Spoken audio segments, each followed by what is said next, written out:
কালকেই তো দেখলাম একটা আওয়ামী লীগের এক নেত্রী জান্নাত হেনরি, তার অ্যাকাউন্টে 2000 কোটির টাকার ট্রানজাকশন হয়েছে।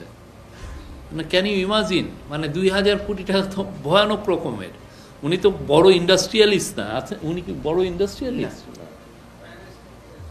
তাহলে তার আপনি বুঝেন যে কি পরিমাণ চুরি হয়েছে।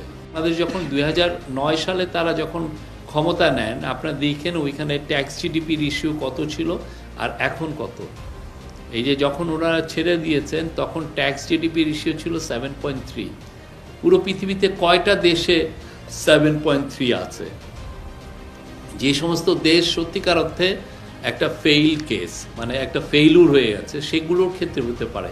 যারা ধরেন ভাইব্রেন্ট ইকোনমি, সেখানে ট্যাক্স জিডিপির ইস্যু আপনার 12, 14, 20% মতো। আপনার যদি আপনার রেভিনিউ না থাকে, আপনি ইনভেস্ট করবেন কিভাবে? রেভিনিউ না থাকলে আপনার ডেভেলপমেন্ট প্রজেক্টগুলো আপনি নেবেন কিভাবে? রেভিনিউ না থাকলে আপনার যে মানুষ, বাংলাদেশের তো এখন পপুলেশন এজিং হচ্ছে, 70%, প্রত্যেকটা প্রজেক্টের কস্ট 70% বেশি।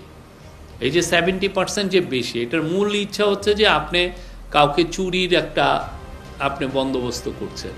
আপনি গ্রামে একটা প্রজেক্ট নিলে এখানে যাতে আপনার যেগুলো পলিটিক্যাল অপারেটর, আপনি তাকে হ্যাপি করার চেষ্টা করছেন।